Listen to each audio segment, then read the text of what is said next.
6장과 7장을 읽을 때는 좀 경고가 굉장히 셉니다. 그렇죠? 예, 좀 두려운 말씀이기는 한데 우리가 겸손하게 주의 경고 앞에서 우리의 모습을 좀 되돌아봤으면 좋겠습니다. 하나님께서 미워하시는 산당과 제단들과 또 우상들로 가득한 이스라엘 산들을 향해서 6장에서 경고를 했다고 하면 이제 7장에서도 하나님의 무서운 경고가 계속됩니다. 오늘 우리가 운율을 이렇게 보면 알겠지만 이 7장은 하나님의 경고가 있는데 3번이 나옵니다. 3번이 나오고요. 3번이 반복이 되고 그리고는 시적인 표현이 있습니다. 시로 표현이 되어 있어요. 그러니까 운율이 있고 노래로 되어 있습니다. 에스겔이 하나님의 말씀을 전달해서 선포를 하는데 이 선포가 운율이 있고 시의 형식으로 되어 있는데 애가의 형식도 있고요. 또 경고의 메시지가 그 안에 섞여져 있습니다. 이 시적인 표현을 쓰는 이유가 뭐냐면 의도적으로 반복을 하고요. 시가 가지고 있는 표현이 그렇죠. 반복을 하고 그 다음에 상징들을 사용을 합니다. 그래서 강력한 단어를 반복을 해요. 그리고 우리는 글로 읽고 있지만 당시에는 선포되는 목소리를 실시간으로 들었을 거예요. 그러면 반복되고 강력한 단어가 계속 들릴 때에 듣는 사람들에게 심리적인 여유가 없어지는 거예요. 제일 많이 들리는 말이 뭡니까? 종말, 끝 이런 단어들이 이제 생기는 거예요. 그 다음에 또 경고의 대상도 왔다 갔다 합니다. 그래서 3인칭으로 이야기를 해요. 그들이 이렇게 얘기를 하죠. 그럼 듣는 이들은 조금 여유가 있어요. 저 사람들 뭐 이러는데 그게 어느 순간인가 너와 너희로 바뀌기도 합니다. 그러면서 너 이렇게 얘기를 하는 것이죠. 그래서 듣는 청중들이 갑자기 산자의 입장에서 방청석에 있다가 갑자기 피고인석으로 옮겨지는 이러한 느낌이 있고요. 그 다음에 또 시간도 붕괴가 됩니다. 시간도 계속해서 시의 표현이 그렇죠. 현재, 미래, 과거가 막 믹스가 돼서 언젠가는 막 미래로 보이다가 갑자기 급해지고 미래의 사건이 뭐 완료형으로 나오고 과거는 미완료로 나오고 뭐 이런 일들이 있습니다. 또 특별히 히브리어로 되어 있는 이 성경에는 와우 연속법이라고 하는 아주 독특한 문법이 있어요. 이 히브리어는 동사에 시제가 없습니다. 현재, 과거, 미래가 없고요. 그냥 완료형, 미완료형만 있거든요. 그리고 나서는 그게 와우 연속법이라고 해서 와우라고 하는 이 단어로 알파벳으로 연결이 되면 굉장히 급해집니다. 급해지고 단호하고 빨라지기 시작을 하거든요. 아주 강력한 단호함이 강조가 됩니다. 이런 것들이 오늘 읽으면서도 느끼셨겠지만 굉장히 단호하게 빠르게 나옵니다. 1절부터 4절까지가 첫 번째 경고이고요.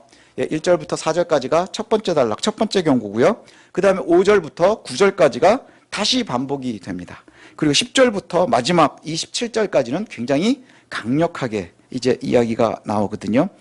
당시의 사람들의 마음을 좀 보면요. 지금 바벨론의 포로로 이미 끌려와 있죠. 당시에 이미 3번의 포로가 오는데 2번째로 끌려온 게 에스겔이라 했어요. 그러니까 아직 우리는 이미 포로로 끌려와 있지만 저 멀리 예루살렘은 아직도 버티고 있는 거예요.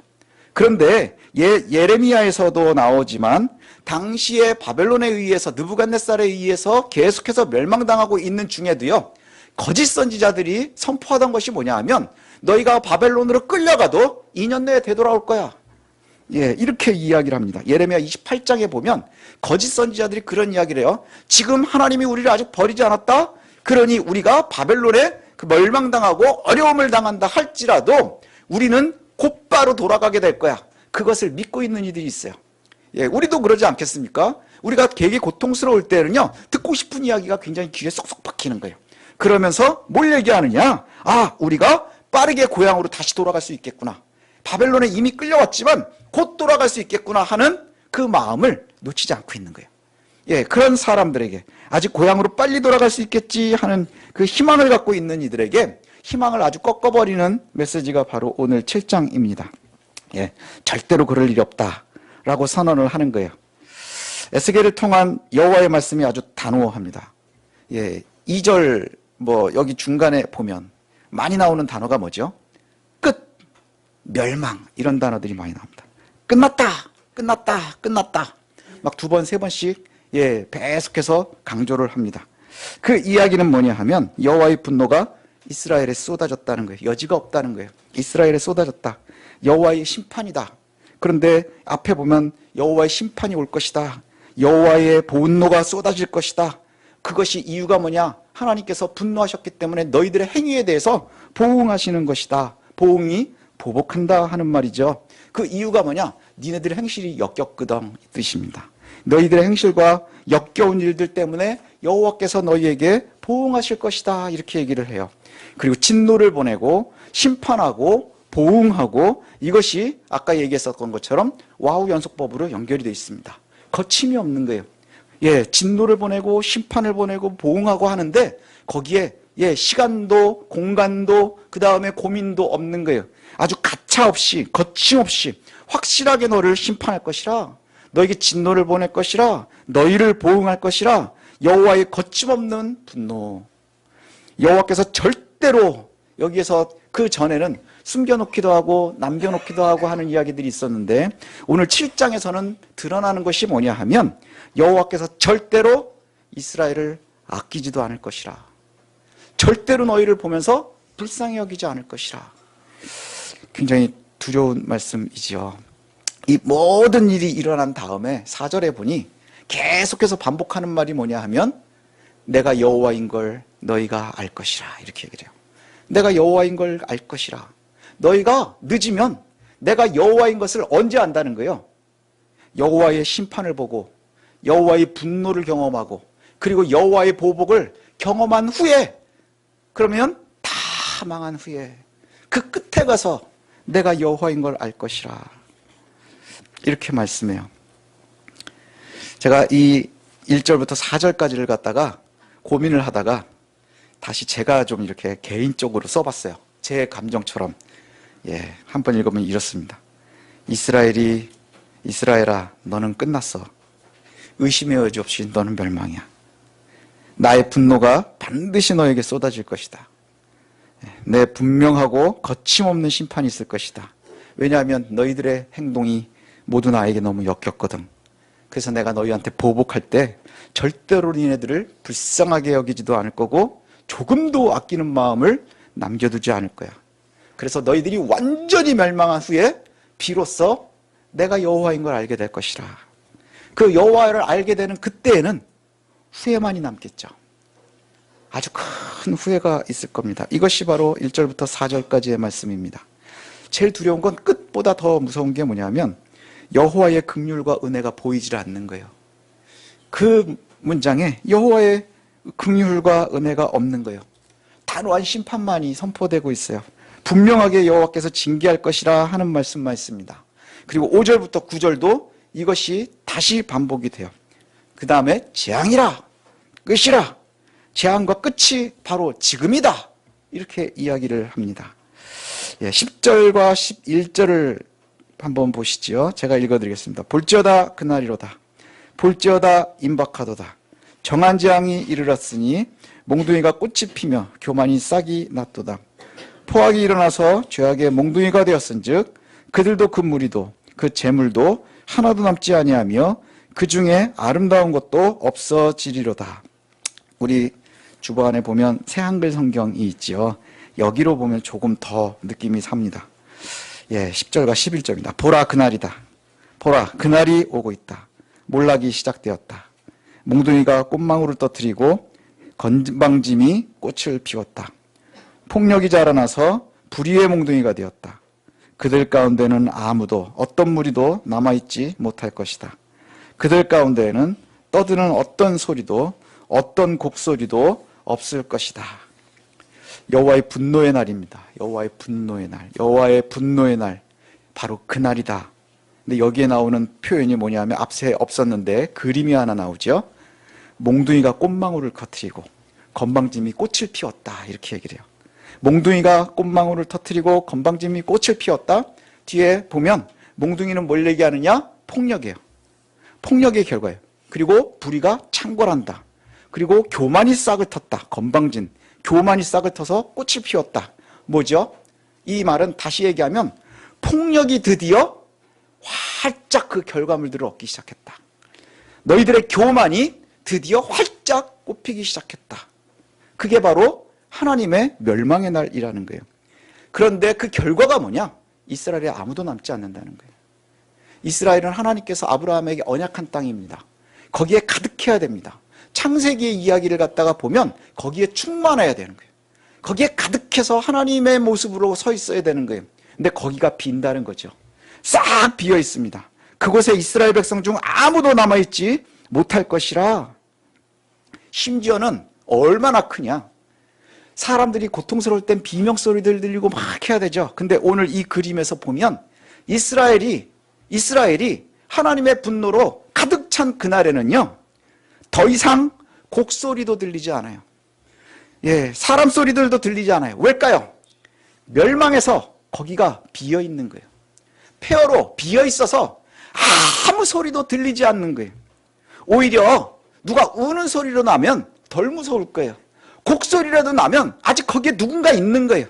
그런데 다 멸망해 버렸습니다. 멸망으로 싹 비어 있는 거예요. 조용한 폐허만이 남아 있는 거예요. 공포의 조용함입니다. 공포의 조용함. 그게 바로 여호와의 분노의 날이라는 것이죠. 그래서 거기에 보면 이런 표현이 두 가지가 나와요. 그때는 너희가 재물도 의미가 없을 것이라. 너희들이 오랫동안 노력해서 드디어 원하는 것을 산 사람들, 산 사람과 판 사람의 이야기가 나오는데, 너희들이 갖고 싶어 하는 거 있잖아. 뭐 이것도 갖고 싶고 집도 갖고 싶고 차도 갖고 싶고, 그래서 노력해서 딱 샀단 말이에요. 그게 기쁨이 되지 않는 거예요. 그리고 또 어떤 이들은요, 내가 지키고 싶었는데 결국은 힘들어서 할 수 없이 그것을 포기한 사람들, 판 사람들, 그 사람들도 더 이상 슬퍼할 이유가 없다, 그렇게 얘기를 합니다. 왜요? 산 사람이나 판 사람이나 목숨을 부지할 수 없기 때문인 거예요. 또 오랫동안 전쟁을 준비합니다. 폭력이 난무하니까 오랫동안 전쟁을 준비해서 내가 가장 강력해져야지, 가장 힘이 세져야지, 그리고 나서 출정의 나팔을 부는 거예요. 다 준비가 됐어. 이제 시작이야. 아무도 나가리가 없는 거예요. 아무도 없는 거예요. 왜요? 거긴 비어있기 때문에. 그리고 다시 세 번째 경고가 시작이 됩니다. 15절부터 세 번째 선포가 이어집니다. 칼과 기근과 전염병의 징계. 에스겔에서 자주 이야기하는 것이죠. 칼과 기근과 전염병. 누구도 도망갈 수 없는 거예요. 그래서 두려움과 수치로 이제 가득합니다. 여기에 눈에 띄는 게 뭐냐면 요즘에 값이 많이 오른 은과 금입니다. 예, 은과 금 이야기가 나옵니다. 우리는 눈에 탁 띄죠. 은과 금이. 저도 읽는데 은하고 금이 탁 띄더라고요. 은과 금이 그런데 오물과 같이 여겨질 거랍니다. 오물과 같이 여겨질 것이라. 은과 금은 이스라엘이 제일 좋아하는 재물을 상징하거든요. 또 한 가지는 또 뭐냐 하면 우상을 만들 때 은과 금으로 치장을 합니다. 화려함을 이야기하고요, 가장 풍요로움을 이야기하는 거예요. 사람들이 추구하는 게 바로 거기에 있는 것이죠. 제가 얼마 전에 어떤 이 영화를 보니까 마지막 시대를 갖다 이렇게 그리는 영화들이 좀 있어요. 그래서 막 다 파괴가 된 시대에 사람들이 돈 주고서 깡통을 하나 사려고 캔 하나를 갖다가 사 먹으려고 하는데, 그 돈을 받아가지고 사람들이 불쏘시개로 써버립니다. 그리고는 캔 가져와 뭐 이러는 거예요. 마지막 때 돈이 무슨 의미가 있겠냐는 거예요. 지금 여기도 마찬가지입니다. 금하고 은이 죽어가는데 무슨 의미가 있냐는 거예요. 무거운 짐밖에 더 되겠습니까? 6장에서 하나님의 것이라고 우기던 그것을 좀 생각해 보면 될 것 같아요. 금으로 은으로 치장하면서 야, 이게 진짜 하나님인가 봐 라고 생각했었던 6장의 기억. 거기에 보면 하나님의 것이라고 우기던, 사실은 지들이 좋아했었던 산당, 제단, 우상, 그것들이 떠오를 겁니다. 너무너무 소중한 거예요. 그 어떤 것보다도 소중한 거예요. 내 인생을 걸 수 있을 것 같은 거예요. 그런데 그 소중하고 귀중한 것들이 이제 뭐가 된다는 거예요? 오물이 된다는 거예요. 오물. 좋게 얘기하니까 오물이지 똥오줌이랑 똑같아진다는 뜻이에요. 누가복음 12장에 보면 예수님의 비유도 그런 게 나옵니다. 예수님의 어리석은 부자의 비유 기억나십니까? 거기에 보면 한 부자가 밭에 풍년이 들었어요. 그랬더니 뭐라고 얘기를 하냐면, 내가 곡식을 더 이상 쌓아둘 데가 없구나. 어떡하지? 이걸 고민하는 거예요. 내가 이 사람처럼 좋은 게 어딨어요? 저는 성경 전체를 보면서 이 사람처럼 부러운 게 없어요. 내가 곡식을 더 이상 쌓아둘 데가 없구나. 어떡하지? 그래서 이 사람이 내린 결론이 뭔 줄 아십니까? 내 곡간을 헐고 다시 짓자. 크게. 내 걸 채우기 위해서. 그리고는 그걸 다 채웠어요. 그리고 나서 곡간을 새로 짓고 거기에 다 채웠습니다. 그리고 나서는 부자가 뭐라고 얘기하느냐? 내 영혼아, 이제 편히 쉬어라. 내 영혼아, 이제 쓸 것을 가득 채워놨으니 이제 편히 먹고 마셔라. 그러면서 너무너무 만족해 하는 거예요. 그런데 하나님께서 그를 어리석은 자야 이렇게 부르세요. 어리석은 자야, 오늘 밤 내가 네 영혼을 데려가면 네가 준비한 게 누구께 되겠니? 이 뜻입니다. 사실 우리가 막 그렇게 노력을 하고 채우려고 하는 그 모든 것들이요, 하나님이 허락하지 않으시면 누릴 수 없는 거예요. 금광원이 잔뜩 모아졌습니다. 내가 가장 좋은 곳이라고 채워놨습니다. 여러분 좋아하는 게 뭘까요? 금, 은 있고요. 명예, 권리, 있겠죠. 그런데 그것을 다 채웠어요. 근데 여기에 보면 마지막에 예수님께서 결론을 이렇게 내려주세요. 자기를 위해서 재물을 쌓아두고 하나님께 대하여 부요하지 못한 자가 이와 같으니라, 이렇게 얘기를 해요. 자, 여기에 비밀이 하나 숨어 있습니다. 예수님은 비유하시면 반드시 얘기해 주시거든요. 자기를 위해서 재물을 쌓아두는데 하나님에 대해서는 부유하지 못하다는 거예요. 뭘까요? 내가 만들어놨었던 모든 것을 가득 채웠어요. 처음에 풍년이 들어서 열심히 내 창고를 채우면서 하나님, 내가 열심히 하겠습니다. 가득 채웠죠. 그것보다 남은 거예요. 아마도 어떤 사람들은 그걸로 이웃도 돕고 하나님을 섬기고 가난한 이들 돕고 그래야 되지 않았겠습니까? 왜요? 내가 만들어 놓은 창고가 이거였으니까. 하지만 그 욕심이라는 것이 바로 하나님께서 가증하게 여기고 역겹게 여기는 것이 채울 수 없는 그 욕심을 이야기하는 거예요. 부자는 재물이 자신의 미래와 생명을 보장할 거라고 생각을 했었던 것 같아요. 그 창고의 크기를 믿었던 것 같아요. 창고의 크기. 그러나 예수님께서는요, 생명, 그 생명이 재물에 있는 게 아니라 하나님께 있다는 걸 알려주는 거예요. 여러분의 생명이 어디에 매여 있습니까? 우리의 생명이 어디에 있어요? 재물에 있지 않아요. 권력에 있지 않아요. 하나님께 있는 거예요. 아무리 큰 창고를 채워놔도 영혼을 데려가면 누구의 것이 되겠느냐? 금과 은이 가득해도 다 비어있는 곳에 그 금과 은은 오물밖에 되지 않는 거예요. 우리의 모든 죄의 시작점이요, 바로 이 부분입니다. 하나님께 생명이 있음을 망각하는 데서부터 시작되는 거예요. 하나님께 생명이 있음을 망각하는 것, 그것을 인정하지 못하는 것, 그리고 내 눈에 보이는 신호, 내가 선호하는 것, 내가 가장 좋아하는 것, 내가 가장 중요하다고 여기는 것을 가득 채워놓고 거기에 생명이 있다고 믿는 거예요. 부자가 창고를 신뢰한 것처럼 6장의 이스라엘이 자신들이 만들어놨었던 산당과 제단과 우상을 섬기고 거기를 의지했던 것처럼, 그런 마음에는요, 성전도 자유롭지가 못합니다. 뒤에 보면 이제 뒷부분에 22절에도 나옵니다. 성전도 자유롭지가 못해요. 22절에 보니 나의 은밀한 처소, 여호와의 성전을 이야기하겠죠. 즉 여호와의 성전도 강도들에 의해 짓밟히고 더럽혀질 것이다. 되게 무섭지 않습니까? 내 은밀한 처소가 강도들에 의해서 짓밟힐 거랍니다. 근데 더 무서운 말이 뭔지 아세요? 앞부분에 나왔을 때, 앞부분에 내가 긍휼히 여기지도 않고 불쌍히 여기지도 않을 거야 라고 했죠. 근데 은밀한 처소가 악한 자들에 의해서 짓밟힐 때 난 간섭하지 않을 거야, 이렇게 말씀하세요. 나는 그거에 대해서 간섭하지 않을 거야. 무슨 말이냐? 이방인들, 우리가 생각할 때 죄악 덩어리들이 와서 거룩한 하나님의 성전을 짓밟는데 하나님께서 못 본 척 뒷짐치고 계시겠다는 거예요. 모른 척 하겠다는 거예요. 왜 그러실까요? 여기 하나님의 장소인데 왜 그렇게 말씀하실까요? 더 이상 그곳은 하나님과 만나는 곳이 아닌 거예요.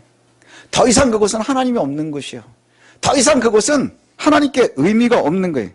더 이상 거룩한 성 예루살렘은 없어요. 더 이상 거룩한 성 예루살렘은 없단 말이에요.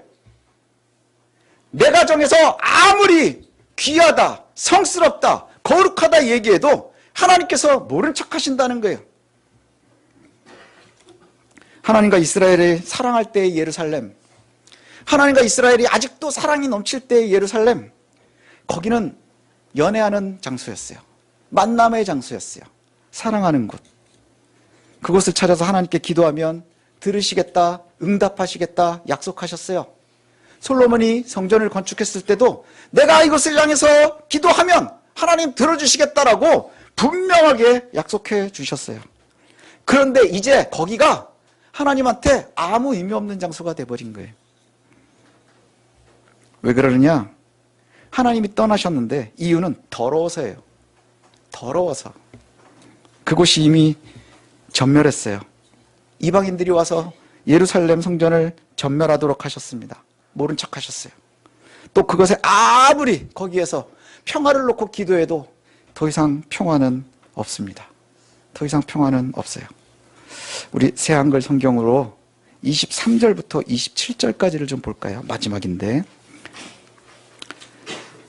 자, 우리가 조금 길기는 하지만 우리가 한 목소리로 좀 읽어보도록 하겠습니다. 23절부터 27절까지요. 글씨가 좀 작긴 하지만 함께 보겠습니다. 시작. 너는 사슬을 만들어라. 이 땅은 살인 소송으로 가득하고 이 도시는 폭력으로 가득하기 때문이다.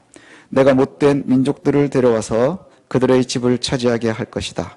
내가 힘있는 사람들의 자랑이 그치게 하겠다. 그들의 거룩한 장소들이 더럽혀지게 될 것이다. 짓누르는 불안이 덮쳤다. 그들이 평화를 찾지만 평화는 없다. 불행에 불행이 겹치고 소문에 소문이 꼬리를 물 것이다. 사람들이 예언인에서에게 환상을 구할 것이다. 제사장에게로부터 가르침이 사라지고 원로들로부터 책략이 사라질 것이다. 임금은 슬퍼하며 울고 군주는 공포의 옷을 입은 것처럼 두려워할 것이다. 민간 지도자들도 겁에 질려 그 손이 굳어질 것이다. 그들이 살아온 방식에 걸맞게 내가 그들을 다루겠다. 그들의 판결에 맞추어 내가 그들을 판결하겠다. 그때 그들이 알게 될 것이다. 내가 여호와인 것을.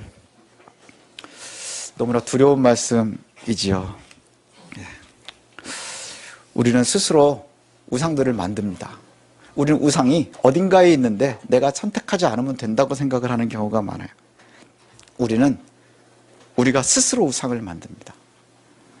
그리고 우리는 자주 내가 만들어 놓은 그 우상을 바라보면서 뿌듯한 마음으로 그게 하나님이라고 우깁니다. 여기에 문제가 있는 거예요. 우리가 스스로 우상을 만들어요. 여러분의 우상은 뭡니까? 돈입니까? 명예입니까? 관계입니까? 자녀입니까? 사람입니까? 스스로 우상을 만들어요. 그리고는 그것이 하나님이라고 우기는 거예요. 결국 궁극적인 멸망은 금과 은이 없어지는 것이 아니에요. 보물들을 뺏기는 게 아니에요. 여기에서 선포하는 것처럼 평강을 구하는데 평강이 없는 거예요. 내가 평화롭고 싶은데 그 어디에서도 평화가 없는 거예요. 왜 그럴까요? 우리가 거짓 우상을 바라보고 여호와를 버렸기 때문입니다. 그래서 그 결과 여호와께서도 우리를 버리신다는 거예요. 그때에는 더 이상 긍휼도 은혜도 없다. 오늘 7장 말씀은 참 두려운 것 같습니다. 그래서 그 결과가 뭐냐? 환난을 만납니다. 막 고난을 만나요. 그런데 더 이상 말씀하지 않으시는 거예요. 선지자에게 묵시가 없답니다. 하나님의 말씀이 선포되지 않는 거예요. 더 이상. 제사장에게 율법이 없답니다. 제사를 드려야 되는데 제사가 없는 거예요. 장로들에게 지혜가 없습니다. 장로는 오래된 사람들을 이야기하죠. 그래서 삶의 지혜가 있어서 그들에게 지혜를 구해야 되는데 더 이상 지혜가 나오지 않습니다. 왕은 가장 강력하게 전쟁을 치르면서 백성들을 보호해야 되는데 왕이 백성을 지키지 못하고 두려워 떨며 울고 앉았답니다. 지도자들이 절망해서 벗어나지를 못한대요. 그래서 모든 사람들이 다 무서워 떨고 있답니다. 왜 그렇다 그래요? 여호와를 버렸기 때문에. 여호와를 버렸기 때문에. 여호와의 공의와 사랑을 버리고 다른 우상들을 내가 만들어서 그게 하나님이라고 악착같이 우기고 있는 거예요. 악착같이 우기고 있는 거예요. 그리고 그것들로 가득 채우고 있는 겁니다. 지금 세상이 그렇게 돌아가지요. 모두 교회에 있습니다. 예수 믿는다고 말하는 사람들은 다 교회에 있습니다. 거기에서 열심히 찬송도 합니다. 기도도 합니다. 말씀도 선포가 됩니다. 그런데 돌아가는 모습들을 보면 지금 세상은 그리스도의 이름으로 폭력이 정당화되는 것 같아요. 교회를 빙자해서 미움과 분란을 싹 틔우는 곳이 바로 그곳이 되는 것 같습니다. 은혜와 축복을 치장해서 자기 뱃속 채우기에 정신들이 없는 것 같아요. 이건 비단 목사들만의 얘기가 아니고요, 우리 모두의 얘기입니다.